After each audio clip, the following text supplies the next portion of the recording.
अतः न पितं पापं कर्तव्यं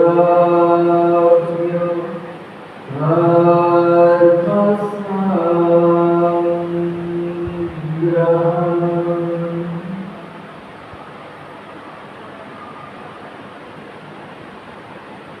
विश्व में रहा हुआ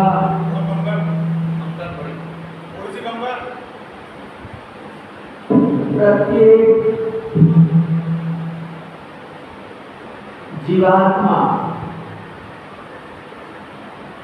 एक ही मनोकामना, एक ही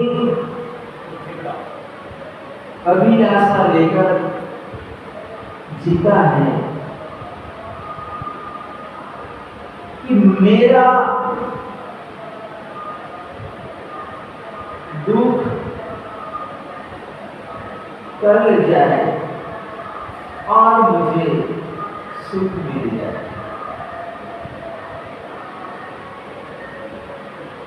ये चाहना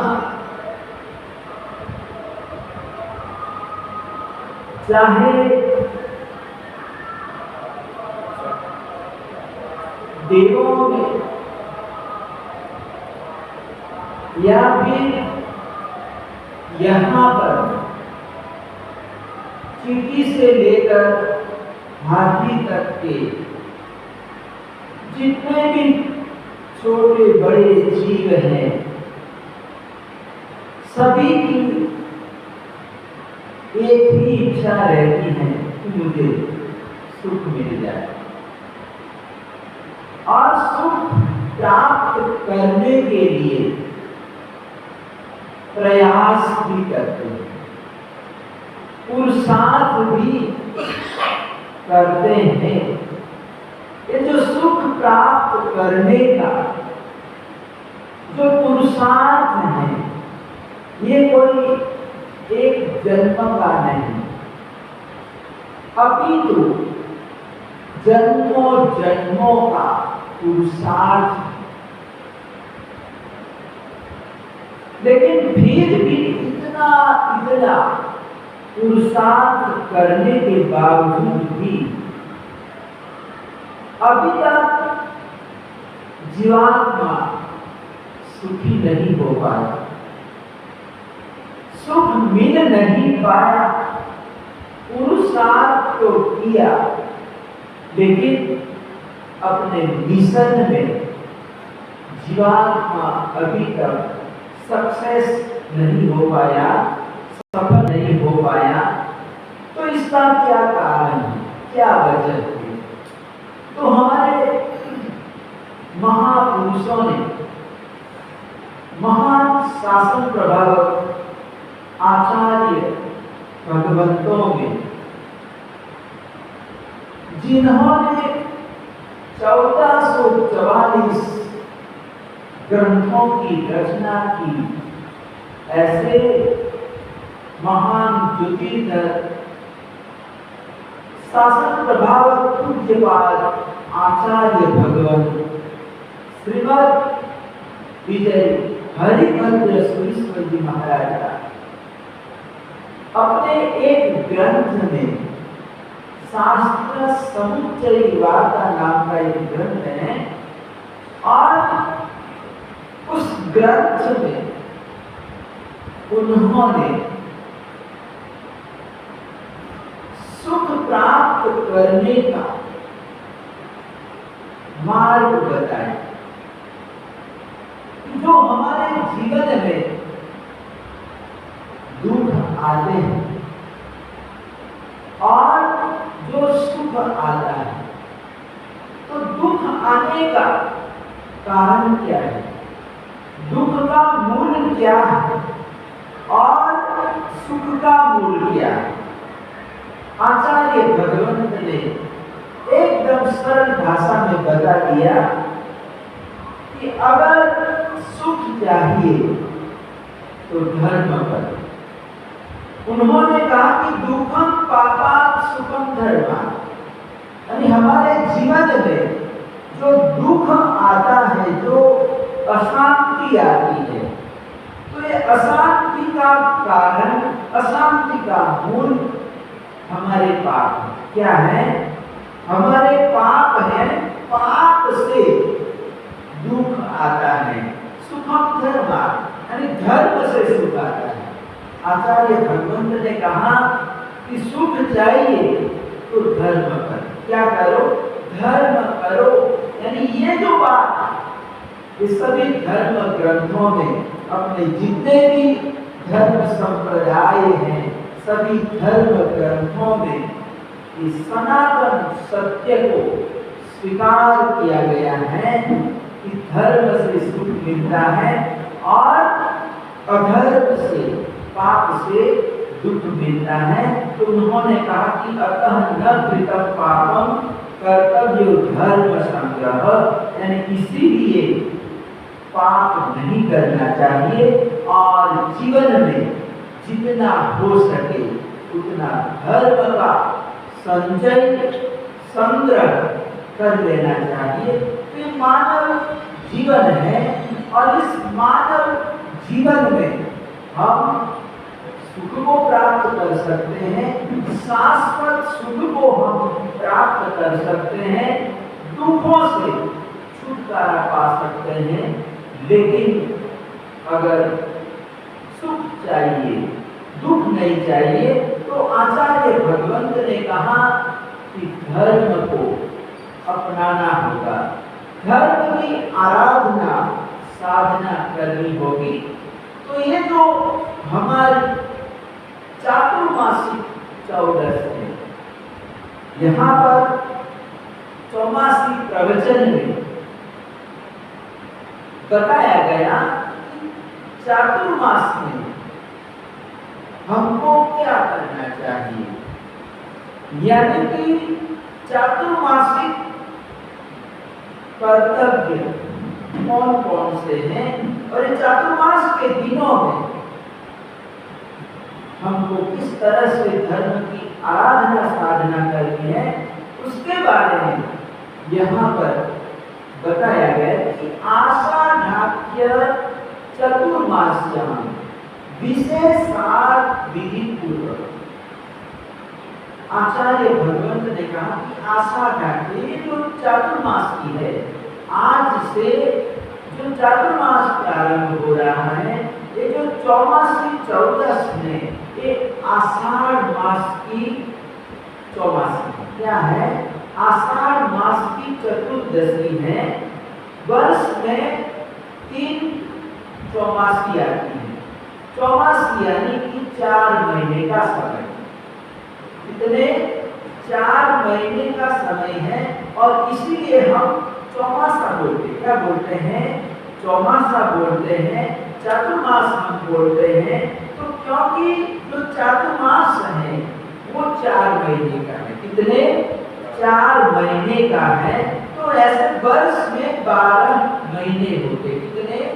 12 महीने होते हैं और 12 महीनों को 3 विभागों में बांट दिया।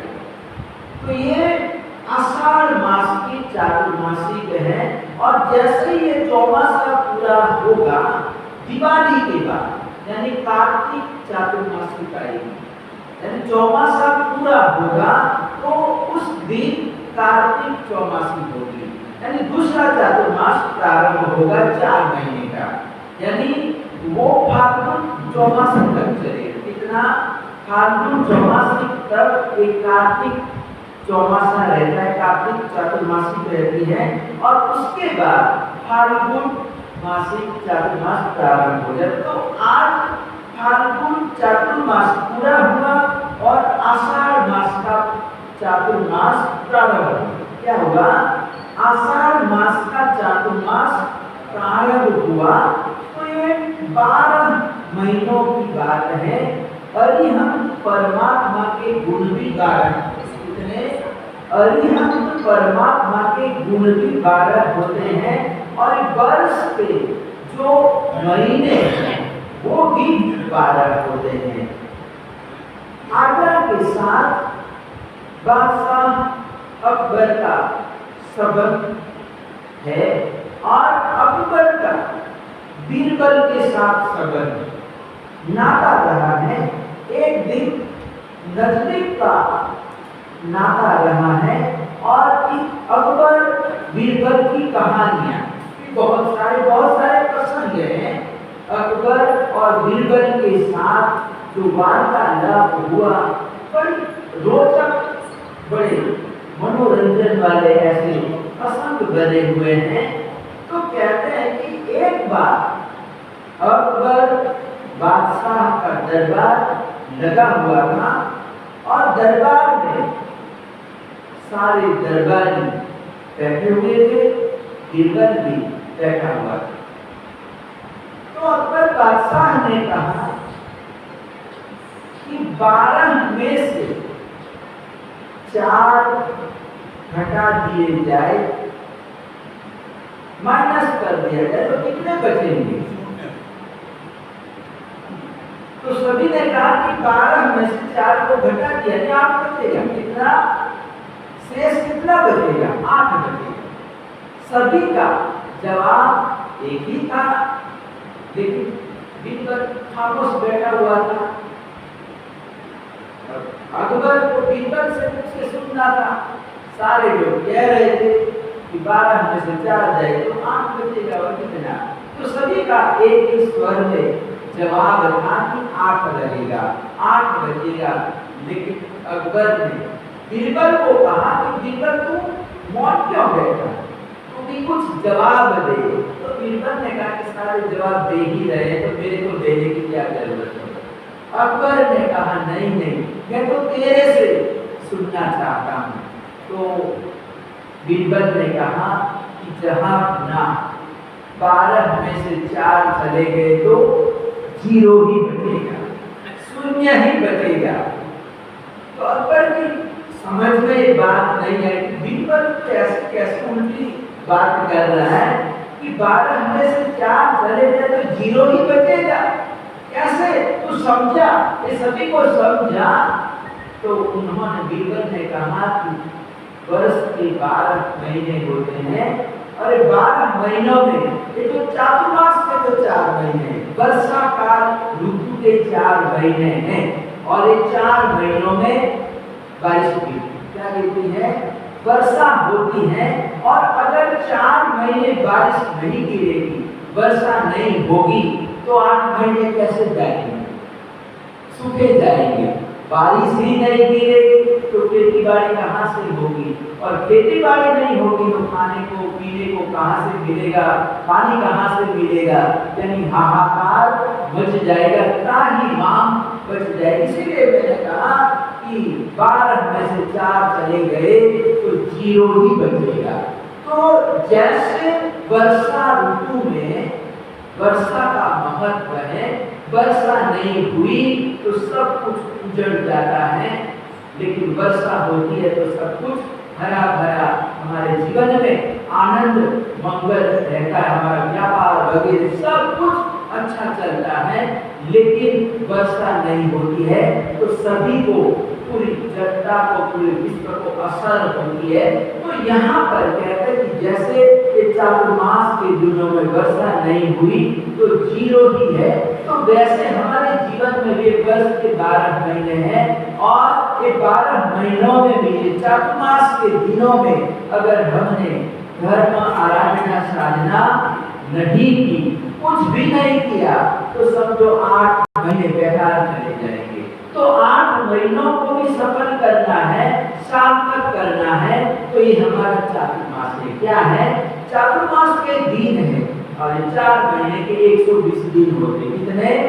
4 महीने के 120 दिन होते हैं और हमारे लिए 120 दिन बड़े महत्व के हैं, आराधना साधना के हैं। तो यहाँ पर चातुर्मासिक प्रवचन में बताया गया कि अभिग्रह सदाग्राह्य सम्यक गर्भा विवेकी भी, यानी यहाँ पर चातुर्मास के दिनों में जो विवेकी श्रावक, यहाँ पर श्रावकों को उपमा श्रावक कैसा होता है, तो यहाँ पर विवेकी श्रावकों के द्वारा यहाँ पर बताया कि जो श्रावक होता है, जो साधु साध्वी श्रावक श्राविका होते हैं, वो विवेकी होते हैं। कैसे होते हैं?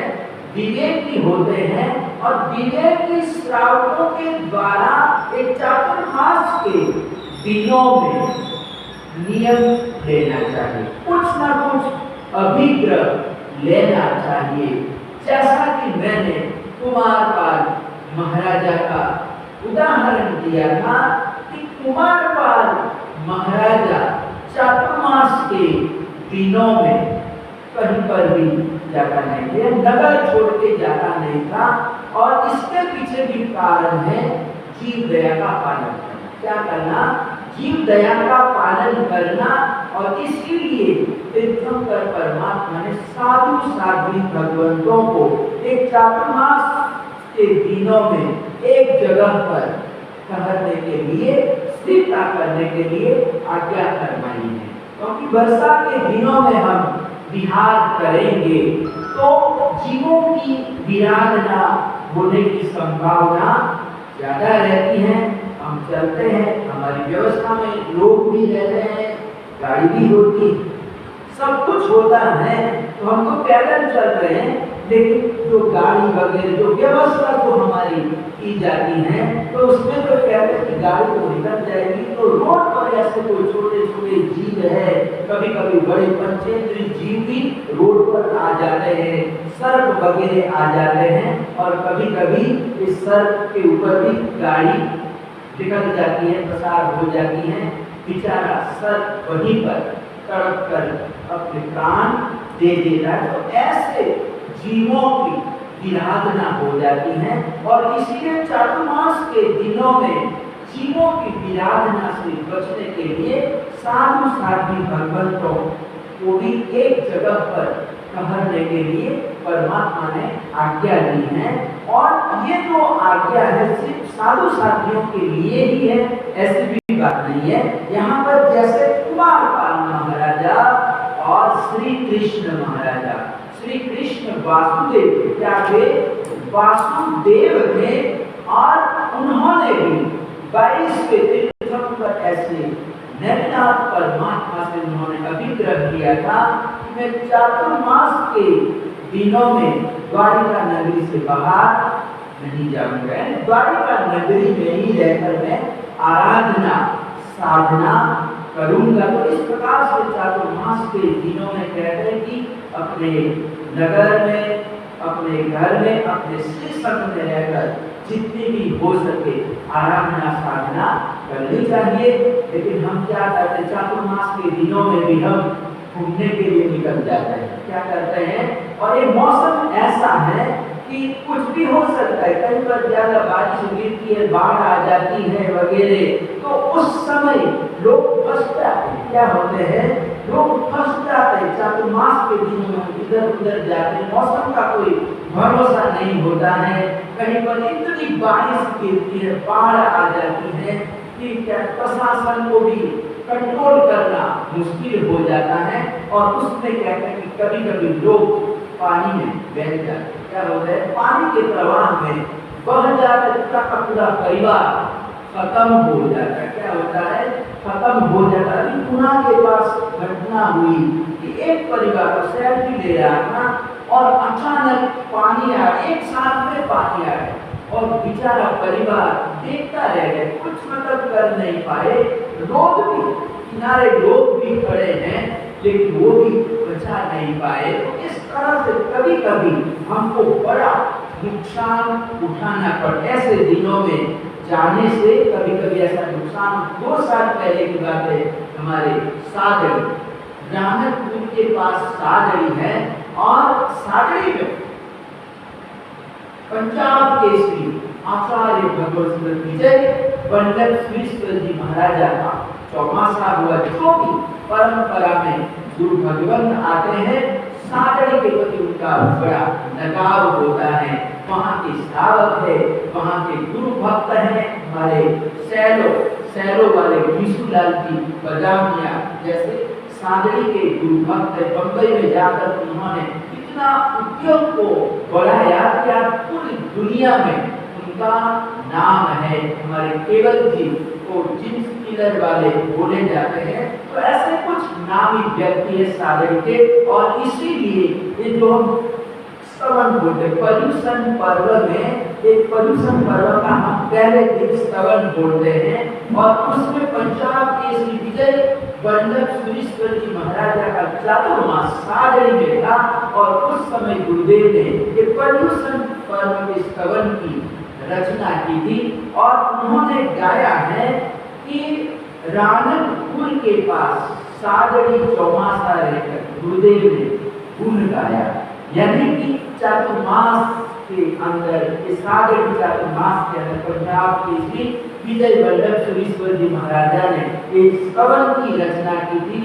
ऐसे तो स्तवनों की रचना तो गुरुदेव ने बहुत की है, बहुत सारे स्तवन गुरुदेव के मिलते, स्तुति संध्याएं वगैरह मिलते हैं, लेकिन ये जो पर्यूषण पर्व का जो स्तवन है, गुरुदेव ने वहां पर रानकपुर के पास सागरी आया हुआ है, और इस सागरी में चौमासा रहकर गुरुदेव ने वहां पर इस स्तवन की रचना की थी। तो ऐसे सागरी निवासी सुरेश पूनमिया करके तो थाना में रहते थे, एमपी नाका मुनि सूरत स्वामी का देरासर, वहाँ देरासर के पास ही वो रहते थे। और कोई भी हमारे जैसे साधु साध्वी भगवान पहुंचे वहाँ पर, तो अपने समुदाय के साधु साध्वी आया करते तो तुरंत पहुंच जाते थे सेवा के लिए, सेवा में हमेशा रहते थे। तो वो परिवार, छोटा सा परिवार, पति पत्नी और 2 बच्चियां थी, वो घूमने के लिए आसाम के उधर गए थे, और भी उनके साथ बहुत सारे लोग थे।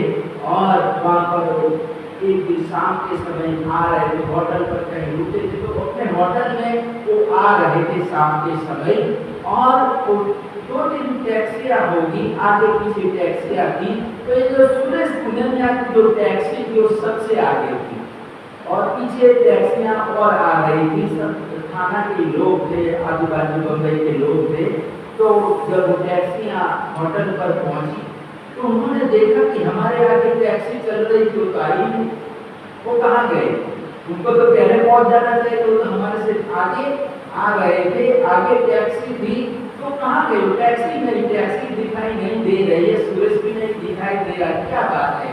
लोगों को शंका गई, और उन्होंने होटल के मैनेजर को बात की, तो उन्होंने पुलिस वालों को बताया कि ऐसे ऐसे हमारी एक टैक्सी गायब हो गई। आए रात को तपास कराया, तो कहते हैं कि टैक्सी नीचे उतर गई, पहाड़ से नीचे उतर गई, और इतनी खाई में नदी, नीचे नदी चल रही थी, और उस खाई में पूरी टैक्सी नीचे उतर गई, और सारा का सारा परिवार खत्म हो गया, ड्राइवर भी खत्म, पूरी टैक्सी पानी में बह गई। इस तरह के नुकसान चातुर्मास के दिनों में उठाने पड़ते हैं। इसीलिए हमारे तीर्थंकर परमात्मा ने कहा कि चातुर्मास के दिनों में आराधना कर, अपने स्थान पर रहकर आराधना साधना करनी चाहिए, देव गुरु धर्म की उपासना करनी चाहिए, जिससे अहिंसा धर्म का भी पालन होगा, जीव दया का भी पालन होगा। तो इस प्रकार से यहाँ पर अभिग्रह सदा ग्राह्य सम्यक गर्हा विवेकी भी, यानी यहाँ पर चातुर्मास के दिनों में हमको विशेष प्रकार से नियम लेने चाहिए। ग्रहण करने का नियम क्यों लेना चाहिए, इसके पीछे भी कारण है कि नियम क्यों लेना चाहिए। कई लोगों की ऐसी मानसिकता है कि महाराज जी आप ये जो बातें बता रहे हैं ये तो हम करते ही नहीं है, शराब हम पीते नहीं, मांस हम खाते नहीं है, तो फिर नियम की क्या जरूरत? ऐसा भी तो होता है कि हम मांसाहार तो करते ही नहीं, शराब हम पीते ही नहीं है, जुआ वगैरह खेलते नहीं, साफ व्यसन करते ही नहीं है, तो फिर नियम की क्या जरूरत है? लेकिन हमारे ज्ञानी महापुरुषों ने बताया कि जब तक हम लोगों ने विधि पूर्वक नियम नहीं लिया है और विधि पूर्वक पाप का त्याग नहीं किया है, वहां तक कहते हैं कि हम भले पाप नहीं कर रहे, लेकिन हमको पाप का दोष लगता है, क्योंकि हमारे यहाँ पर कर्म बंध के 5 कारण बताए, और उसमें एक आश्रम, अवीरती नाम का आश्रम, कौन सा आश्रम है?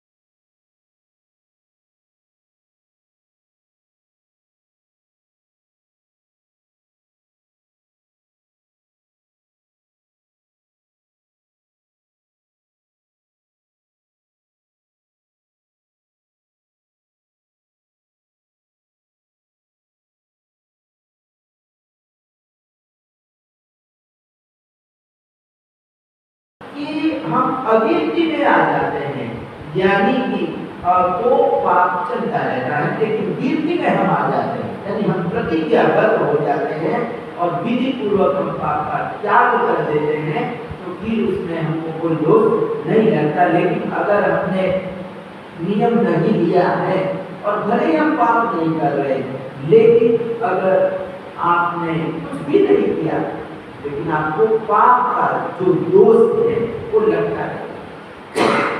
बताया गया है, जैसे मैं आपको सीधी सादी भाषा में बताऊं कि मान लीजिए आप यहाँ पर रहते हैं, आगरा में रहते हैं, और आपका लड़का या लड़की कनाडा में, कहाँ रहते हैं, कनाडा रहते हैं, तो बार बार उनका समाचार आते, कभी पिताजी आइए, तो इस तरह से बड़ा आग्रह होता, तो कभी आपने जाने का मन बना लिया कि चलो एक बार मिल के आते हैं। ऐसा करके आप यहाँ से अपना घर बंद करके सब कुछ करके आप गए, 3-4 महीने के लिए आप कनाडा चले गए, और कनाडा से वापस आगरा आए, अपने घर में आए। अब 4 महीने तक आपने लाइट का उपयोग नहीं किया, क्योंकि घर तो बंद ही था, कोई रहता ही नहीं था, लाइट का यूज किया नहीं, कुछ नहीं। लेकिन अब 4 महीने के बाद आएंगे तो इलेक्ट्रिसिटी जो बोर्ड वाले हैं वो आपको आपके पास बिल पकाएंगे ना, पैसा टैक्स मांगेंगे ना। लाइट का कनेक्शन लिया हुआ है, क्या हुआ है, लाइट का कनेक्शन लिया हुआ है, कनेक्शन चालू है, तो फिर आप लाइट का यूज करो या न करो, आपको पैसा देना, पैसा भरना, क्या करना।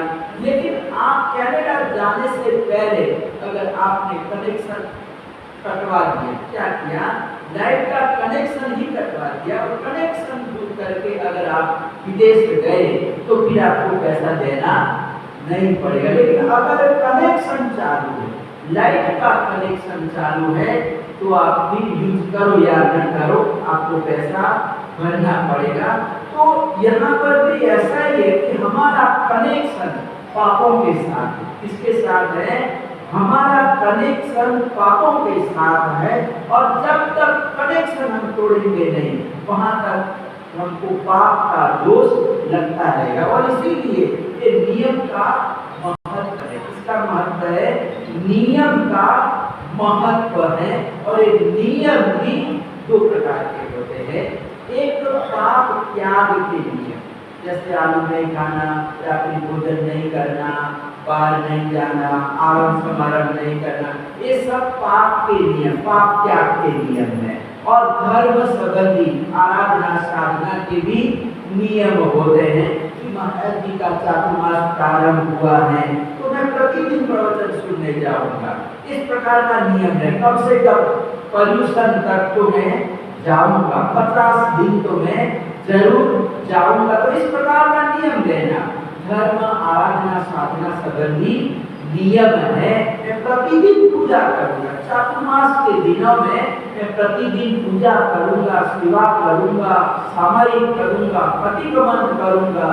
तो इस प्रकार के जो नियम है ये धर्म आराधना साधना के नियम है। नियम 2 प्रकार के, पाप प्रवृत्तियों का त्याग करते उसके नियम होते हैं, और दूसरे धर्म आराधना साधना करने के नियम होते हैं। तो चातुर्मासिक विषय में, ये 84 में हमारे गुरुदेव परमार्थ शक्तियोद्धारक आचार्य भगवत विजय तीर्थधीश्वर जी महाराजा एक बकचूल की कहानी सुनाया करते थे। कथानक बड़ा रोचक है कि नियम का कितना प्रभाव होता है कि सत्संग मिल जाता है, आचार्य भगवत का सत्संग मिल जाता है, और जीवात्मा का भले पतन हो गया है, लेकिन फिर भी कहते उसका वापस उत्थान हो जाता है। तो यहाँ पर बकचूल की कहानी, यानी आषाढ़ मास का महीना प्रारंभ हो गया था,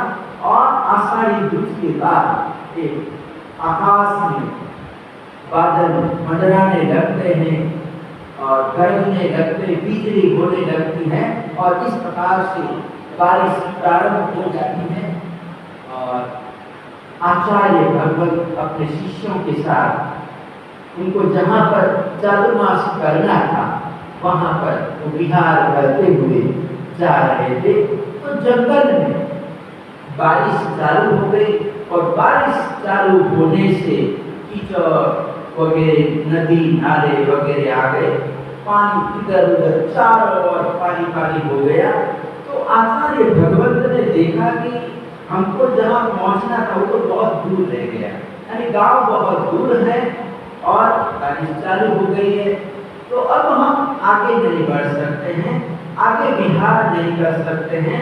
तो यहीं कहीं पर कोई जगह मिल जाए, कोई स्थान मिल जाए तो यहाँ पर ही हम चौमासा कर देते हैं और फिर चौमासे के बाद हम आगे बढ़ जाएंगे, विहार कर देंगे। ऐसा वो सोच रहे थे, विचार कर रहे थे। और इतने में एक डाकुओं का सरदार पंक्चूल साधु भगवंतों को दूर से देखता है और देखकर उन्होंने विचार किया कि ये जैन साधु है और ये बारिश चालू हो गई, तो यहाँ पर कैसे? साधु महाराज तो बारिश चालू होने से पहले अपने स्थान पर पहुंच जाते हैं, चौमासा करने के लिए पहुंच जाते हैं।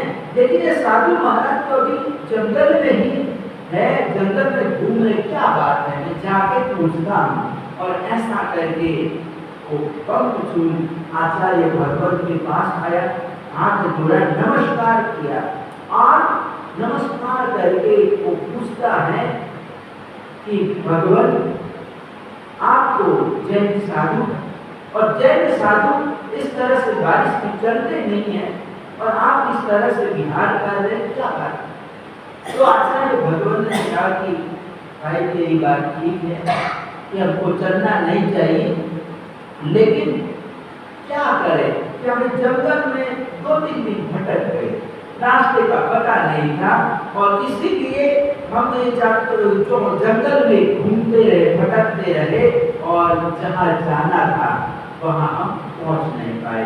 तो मेरी ऐसी इच्छा है कि यहीं पर कोई स्थान मिल जाए, तू हमको स्थान दे दे तो हम चौमासा कर दें। तो कुलीन अच्छे कुल का व्यक्ति, भले चोर हो गया था, डाकू था, लेकिन कुलीन था, उसके संस्कार गए नहीं। भले चोर था, चोरी करता था, डाके डालता था, लेकिन अच्छे घर का था, घर का था, कुलीन था। तो उन्होंने कहा हाँ आप सीधी कह रहे, लेकिन मैं स्थान को दे दूंगा आपको, चौमासे के लिए मैं अपना स्थान एक झोपड़ी खाली कर दूंगा, आप चौमासा करिए, लेकिन आपका रास्ता और हमारा रास्ता अलग है। क्या है? हम चोरी करते हैं, चोरी करने के लिए किसको मारना भी पड़ता है, हिंसा करनी पड़ती है और आप हिंसा छुड़ाते हैं, चोरी बंद कराते हैं, तो हमारा और आपका तालमेल बैठेगा नहीं, क्योंकि आपका रास्ता अलग है और हमारा रास्ता अलग है। तो मेरी एक शर्त, उन्होंने कहा कि मेरी एक शर्त है कि आप कभी चातुर्मास के दिनों में उपदेश मत दे, प्रवचन मत कर। क्या करना? चोर ने कंडीशन शर्त रखी कि मैं चातुर्मास तो करवा दूंगा, लेकिन प्रवचन मत कर, नहीं तो मेरे साथी सब अहिंसक हो जाएंगे, तो फिर हमारे चोरी के धंधे का क्या होगा। तो इसलिए उन्होंने कहा, और आचार्य भगवत बड़े किताब पढ़े लिखे, क्योंकि वो समझते थे कि ये चोर है, डाकू है और डाकू के साथ किस तरह से रहना, और आखिर अंत में इसका भी परिवर्तन होगा। क्या होगा?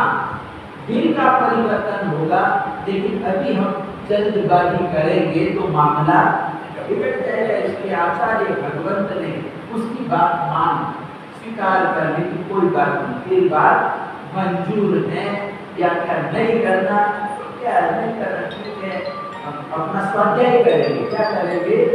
हम पढ़ेंगे, लिखेंगे, स्वाध्याय करेंगे, तपस्या करेंगे। क्या करेंगे? तपस्या करेंगे।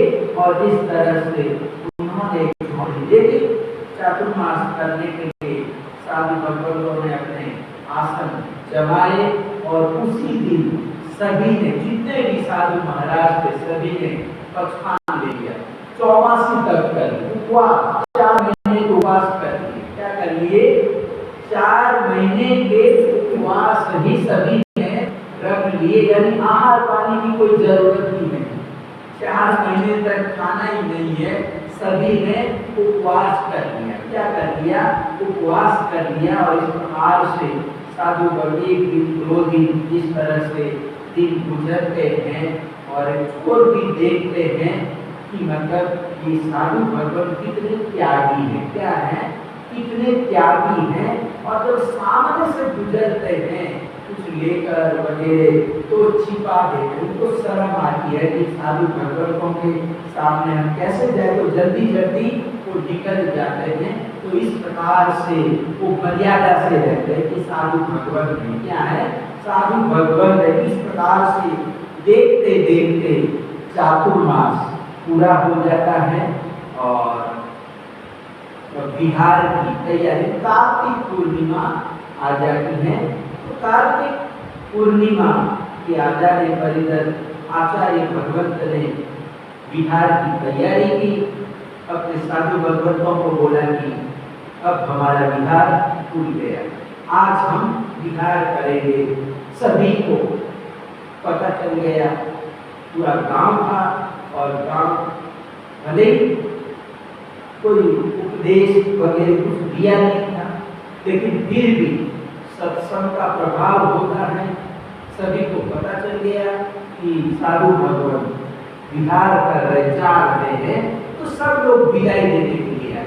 सारे चोर बमचूर तो था ही, लेकिन बमचूर के जो साथी लोग थे, दूसरे जो चोर थे, वो सब लोग अपने परिवार के साथ, बच्चों के साथ सब लोग विदाई देने के लिए आए। पूरा गांव ऊपर पड़ा कि हमारे साधु भगवान जा रहे, विहार कर रहे हैं। तो इस प्रकार से आचार्य भगवत ने देखा कि भले चोरी कर रहे हैं, लेकिन मन में सद्भाव है, साधुओं के प्रति कितना सद्भाव है कि हम विहार कर रहे, तो छोड़ने के लिए ये सब लोग इकट्ठे हुए हैं। तो आचार्य भगवान धीरे धीरे विहार करते हैं, थोड़ा आगे जाते हैं और आगे जाकर एक किले पर खड़े हो जाते हैं। और आचार्य भगवंत ने मांगलिक सुनाया, मंगल पाठ सुनाया और कहा कि अब आप अपने अपने घर जाइए, हमको तो आगे जाना ही है, आगे विहार करेंगे। ऐसा करके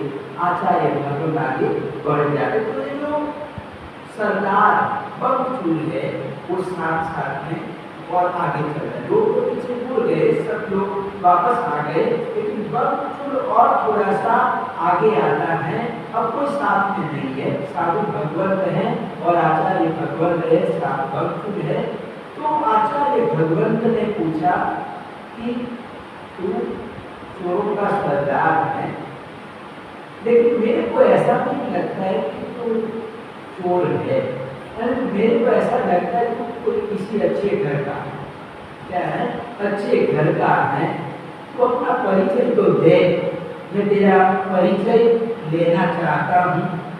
तो जब आचार्य भगवंत ने ऐसा पूछा तो बमचूर की आंखों में आंसू आ गए, वो रोने लगा और रोते रोते उन्होंने अपना परिचय दिया कि मैं एक राजा का लड़का, राजकुमार, क्या नाम, मैं राजकुमार था, लेकिन मैं कुसंग में पड़ गया और कुसंग के कारण मैं व्यसनों में पड़ गया, गलत दोस्ती मैंने कर ली और इस तरह से नगर के लोगों को मैं परेशान करने लगा। कभी घोड़ा दौड़ा था, अश्व दौड़ा था, तो मैं किसी को देखता नहीं, क्योंकि सामने कोई पड़ा है वगैरह, कोई घोड़े के पाँव के नीचे आके दब जाता था, कुचल जाता था। कभी हाथी चलाता था तो हाथी को भी नहीं भगाता था, कई लोग दब जाते थे। इससे नगर के लोग बड़े परेशान हो गए और राजा को आकर उन्होंने शिकायत की मेरे बारे में कि आपका बेटा राजकुमार हमको परेशान कर रहा है, हम बड़े परेशान, अशांत है। उस समय उन्होंने अपने बेटे को, मेरे को बुला के 2-3 बार तो समझाया, लेकिन मेरी वो कर्म आदत कुत्ते की कुछ टेढ़ी सो टेढ़ी, मैं करता गया। मैंने पिताजी की बात पर कोई ध्यान नहीं दिया और पिताजी ने आके गुस्से में आकर मुझे घर से निकाल दिया, देश निकाला दे दिया। और इस तरह से उस समय स्नेह के कारण मेरी बहन पुष्पचूड़ा भी मेरे साथ आई, और इस तरह से अब भाई बहन और मेरी पत्नी सब निकल गए और इस तरह से जंगल में आए। और जंगल में इनको सरदार की जरूरत, चोरों को सरदार की जरूरत थी, और मेरे को देखा, मेरा चेहरा मेरा देखा, और उन्होंने मेरे को पसंद कर लिया और मुझे यहाँ पर सरदार करना, डाकू का मैं सरदार बनना। बस मेरी यही कहानी है, जीवन की यही कहानी है। तो इस तरह से मैं हूँ वर्तमान में जो हूँ, जो आपके सामने हूँ। तो आचार्य भगवत ने कहा कोई बात नहीं, जीवन में ये सब प्रसंग बढ़ते रहते, चढ़ाव उतार आते रहते हैं, घबराने की कोई जरूरत नहीं है। तो इस प्रकार से ताकि तू डाकुओं का सरदार चोर है, अब तुझे में क्या नियम है, लेकिन फिर भी मेरी इच्छा कर रही है कुछ ना कुछ देकर जाओ। मेरी ऐसी इच्छा है कि तू कुछ नियम ले ले। तो हिंदू चोरी करता है तो हिंसा को छोड़ नहीं सकता है, तो इतना करना कि किसी का वध करना, किसी को मारना हो तो 7 कदम पीछे हटके वध करना। क्या करना? मारने की छूट, वध करने की छूट है, लेकिन कभी भी किसी को भी मारना हो तो 7 कदम पीछे हटना। ये हमारे लिए नियम कोई काम का नहीं है ऐसे तो, लेकिन फिर भी अगर हमको कभी गुस्सा आ जाए, किसी के ऊपर गुस्सा आ जाए, तो आप थोड़ा इंतजार करना, 7 नवकार गिन लेना। कितना? 7 नवकार गिन लेना, तो शायद आपका गुस्सा भी ठंडा हो जाए, गुस्सा उतर जाएगा। इतना जल्दबाजी मत करना, गुस्सा करना है तो थोड़ा रुक जाना। क्या करना? रुक जाना। गुस्सा करना है कोई बात नहीं, इतना नियम लो, गुस्सा करूंगा लेकिन पहले 7 नवकार गिनूंगा। क्या करूंगा? 7 नवकार गिनूंगा। तो यहाँ पर आचार्य भगवंत ने कहा कि मारने की छूट है, वध करने की छूट है, लेकिन 7 कदम पीछे हटना। तो उसने हाथ जोड़ लिया कि वैसे भी हम किसी को मार दे तो पीछे तो वैसे ही हट जाते, नियम लो। और उसने हाथ जोड़ लिया, नियम ले लिया, 7 कदम पीछे हटके पार करना है। और दूसरा नियम दिया कि तुम यहाँ जंगल में रहते हो और खाने पीने का तो मतलब हमें कोई नियम ऐसा नहीं दे सकता, लेकिन जो फल तुमने किसी फल का नाम नहीं जाना, कभी सुना नहीं, यानी अपरिचित फल, अनजाने ऐसे जो फल है, ऐसे फल मत खाना। तो उन्होंने वो भी हाथ जोड़ दिया कि मैं तो यार जंगल में रहता हूँ, पत्ते पत्ते को मैं जानता हूँ। उसने कहा मेरा तो परिचय सभी पेड़ों से, सभी फलों को मैं जानता हूँ, पहचानता हूँ, और मेरे लिए एक नियम सरल है और आप मुझे नियम दीजिए। तो उन्होंने दूसरा नियम भी ले लिया। और इस तरह से तीसरा नियम कि कभी भी कुछ हो जाए, कुछ गृहस्थी है, मैं आप तेरे को ब्रह्मचर्य का नियम तो नहीं दे सकता हूँ, लेकिन फिर भी कभी भी राजमाता से संभोग नहीं करना। तो उन्होंने कहा कि ये कभी हो सकता है, मैं सोच भी नहीं सकता हूँ, ये भी मुझे नियम दे दीजिए। तो उन्होंने तीसरा नियम भी ले लिया। और चौथा नियम कि मैं मांसाहार छोड़ने के लिए तेरे को मैं नहीं कह रहा हूँ, लेकिन कौवे का मांस मत खाना। क्या करना? कौवे का मांस मत खाना।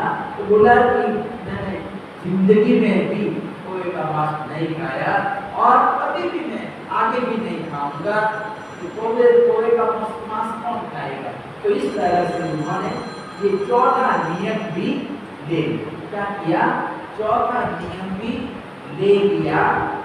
तो इस तरह से कहते हैं कि आचार्य भगवत विहार करते करते उसके कल्याण के लिए कि इसने हमको रखा, इसने हमको स्थान दिया, जगह दिया। अगर इसने झोंपड़ी नहीं की होती तो हम कहाँ पर चौमासा करते।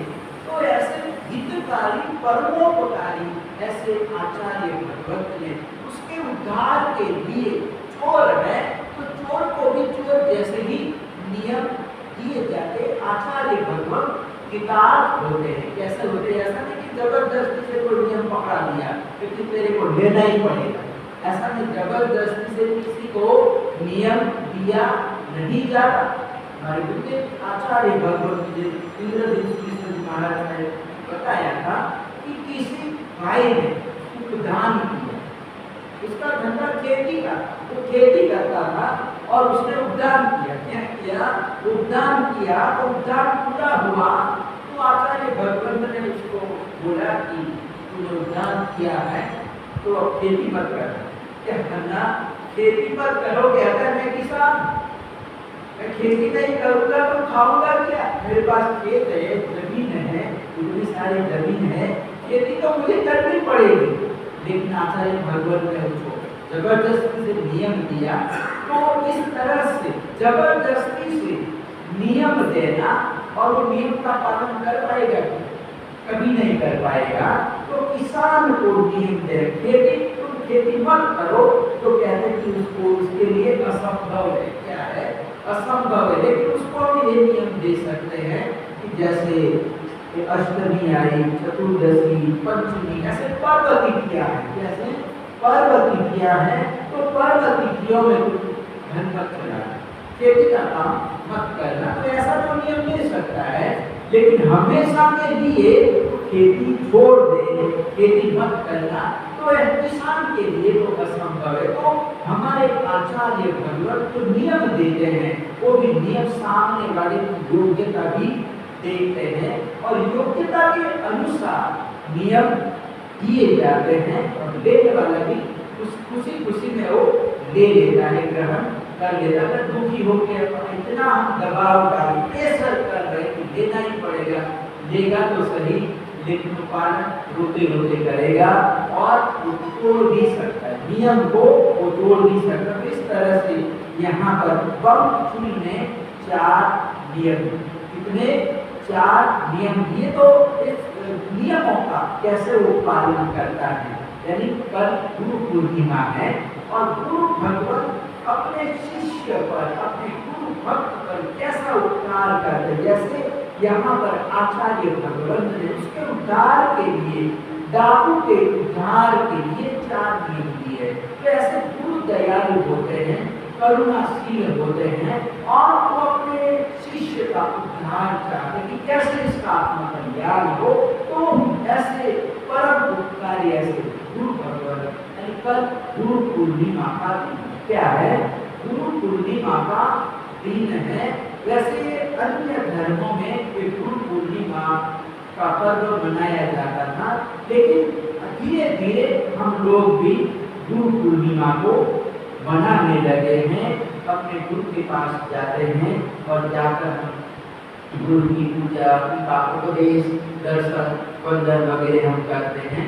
तो वैसे ही हमारे परोपकारी पंजाब देशोद्धारक चंद्र प्रधान, ऐसे न्यायमूर्ति आचार्य विद्या नंद सुरेश्वर जी महाराजा, पंजाब केसरी आचार्य विजय पंडित सुरेश्वर जी महाराजा, पूरी हमारी पाठ परंपरा आत्म वल्लभ समुद्र इंद्रजीत रत्नाकर वर्तमान में हमारे गुरुदेव शुद्ध भास्कर आचार्य विजय धर्म वृंद सुरेश्वर जी महाराजा हमको एक रास्ता दिखा रहे हैं, धर्म का रास्ता दिखा रहे हैं। तो ऐसे हमारे उपकारी गुरुओं का स्मरण करने का, उनके जीवन के बारे में जानने का, समझने का कल का दिन है, गुरु पूर्णिमा है। और गुरु पूर्णिमा के दिन गुरु का हमारे जीवन में क्या होता है, कितना होता है, इसके बारे में हम कल देखेंगे। तो आज समय होने जा रहा है, 10:30 बज रहे हैं। तो चातुर्मास के दिनों में ये प्रतिदिन प्रवचन होगा और प्रवचन के साथ साथ और भी धर्मानुष्ठान कार्यक्रम वगैरह समय समय पर आपके समक्ष आते रहेंगे। संयम भाव की यात्रा वगैरह में सोचा है कि ये हर संडे कुछ न कुछ कार्यक्रम रखा जाए। प्रवचन तो होगा और प्रवचन के साथ ऐसे ऐसे कुछ धर्मानुष्ठान वगैरह भी संपन्न कराया जाए। तो जैसे जैसे चौमासा आगे बढ़ेगा वैसे वैसे सारे प्रोग्राम आपके साथ